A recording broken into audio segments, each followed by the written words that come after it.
we have the pleasure to invite Dr. Gal Harari, the CTO of MAFAT DDR&D, to the stage to share with us the Deeptech challenge. Please, Gal. Thank you. Hi all, a pleasure being here. So my name is Gal Harari. I'm the CTO of MAFAT. I'm with MAFAT for the past 18 years. I hold a PhD in physics, in semiconductors, and today I'll give a talk about a new initiative that I'm running. If you could just tell me, how do I change the slides? No. Okay. So when I got into the CTO office, give or take 3.5 years ago, I tried to look about what will be the next line of technologies and what changes the way that we do weapon systems. So weapon systems could be anything from satellites with quantum communication, quantum computing, new space, which means the era of constellations, energy weapons, which some of you, or probably most of you, have seen the Israeli laser, the next generation of the Iron Dome, the Iron Beam, quantum sensors with extreme precision, or the next generation of radars. So of course, we always want it to be highly manufacturable. We want it to be small. We want it to deliver high power. We want high compute power. We want everything to the extreme. The question is, how do we do it? So, and the way that we started to look on the pillars of technology that will get us there. So 4 of these pillars were highlighted. During this time to get into this picture, we spoke with hundreds of people. One of them is integrated photonics. It's the ability to control light at the very micro level. Instead of using bulky optics or bulky lasers, you can manipulate light at very small scales. I'll soon show some examples.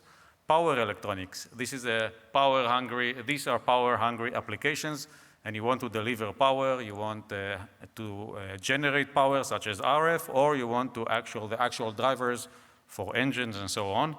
Advanced packaging. This is not just to make things compact. When you want to go to high frequencies, you actually want things to be small, with low capacitance and low resistance, and you want to be able to have access to new kind of materials. So these 4 pillars are supposed to disrupt the way that we do weapon systems.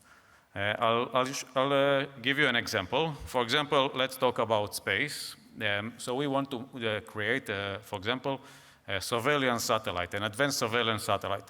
So I'm a physicist. I don't know how to make satellites, but I'm going to convince you that if we have several building blocks, new building blocks, then the people who do satellites are going to do them completely different. So a satellite, let's talk, for example, about a surveillance satellite. It's basically a camera in space.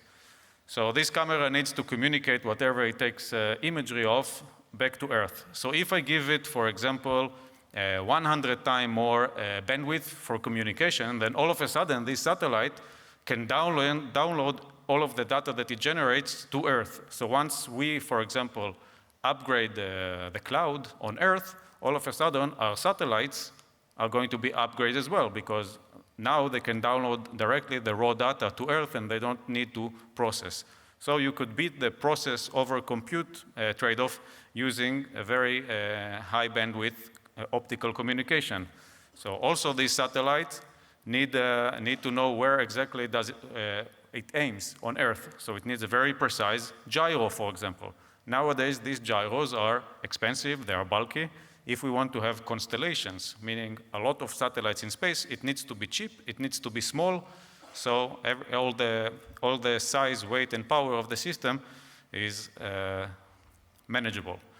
And in the end, this satellite is also a camera. So if we upgrade the camera, for example, if we have, you see here to the right, if you have the sensor itself, if the pixels are smaller, if you can stack the analog electronics with the digital electronics, if you can stack it all together and have one system in a chip that gets light in and gives you binary processed data after an AI chip in the end, you've done a lot.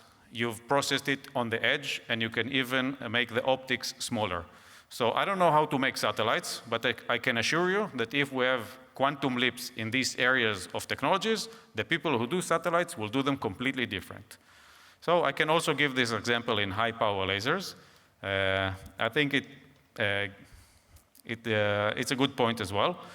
You could act to get extreme compactization by, as I said, integrated photonics. So you can manipulate the laser, the waveguides. You can manipulate the laser beams, for example, in a much smaller, instead of free space or fibers, you can do it on a chip.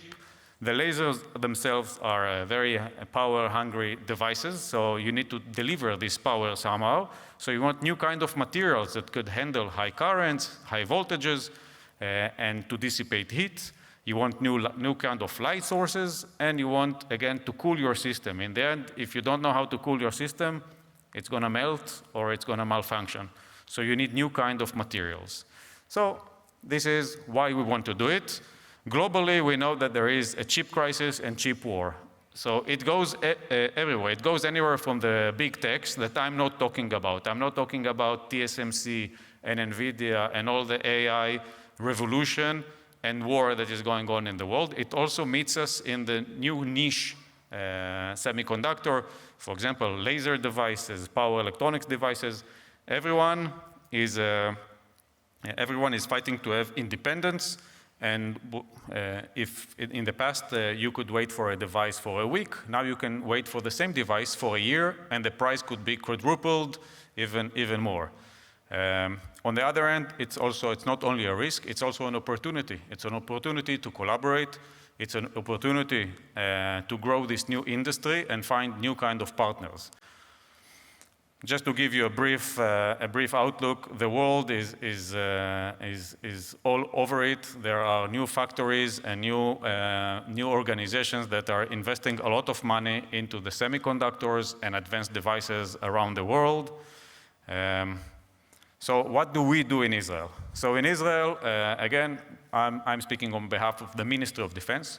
What we want resiliency, and we want independence in the world. So we're looking for industries and initiatives that in the end are in areas that we want to be self-reliant. It's important because otherwise the Minister of Defense would not act. It needs to have superior technology. We want superior technology in order to be independent and in order to be valuable to our industry and to industry around the world, in the end, to meet a large market requirement. So we are looking for technologies and companies that meet or will meet through our collaboration with us, who will get into the area, the overlapping area, and there we could have an actual cutting-edge defense company that manufactures high-end devices. So in Israel, we have a good starting point. This is just like a quick overview. There are many companies and many institutions that are probably should be here and are not. This is just to give a flavor of the first step that we have in Israel.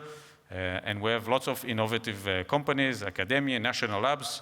And what we want in the end, in this initiative, we want to generate commercial companies that actually have advanced facilities and they are sustainable. They work, they can sell around the world and provide us for a long duration. They can provide us these advanced devices.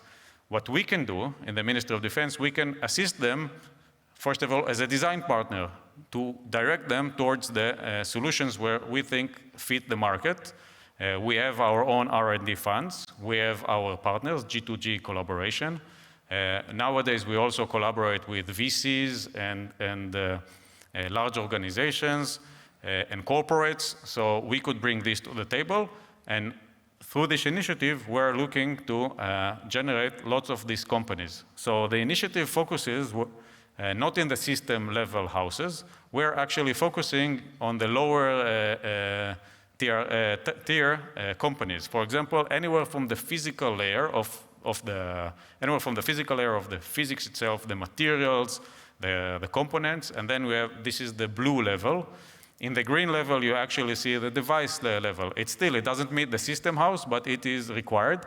And it has a market, and it has an economic reason. And then you have the subcomponent level, a sensor, a device, for example, LiDAR or communication, a communication module. It still doesn't meet the customer, but it's more advanced up in the chain. So we are looking to focus on these areas. So we want actually to revolutionize each and every one of these blocks. Of course, we will start somewhere where we find the best opportunities. So to remind you, we want to make disruptive weapon systems. In order to make these disruptive weapon systems, we are focusing on these 4 pillars of technologies. We are looking both to generate infrastructure, and we are also looking for companies and innovation that will justify this infrastructure. So this is a fertile ground for collaboration. It's G2G or corporate collaboration. We bring a lot to the table, and we are also looking for partners, and I think this is a very fertile ground. And to summarize, basically in 24 we launched this initiative. This initiative runs under my supervision in MAFAT. We are looking to anywhere from initial research that if it succeeds, it will generate a company that can run and provide these advanced devices. It could be existing companies. They already have products, and we are just looking to upgrade these products and to get a cutting-edge performance. And it could also have, like, we have the infrastructure, and we need just more advanced fabrication facilities. So we are looking on all of these levels, and our aim is that within a few years from now, we'll have these advanced and cutting-edge sustainable companies. So I'd like to thank you for your time.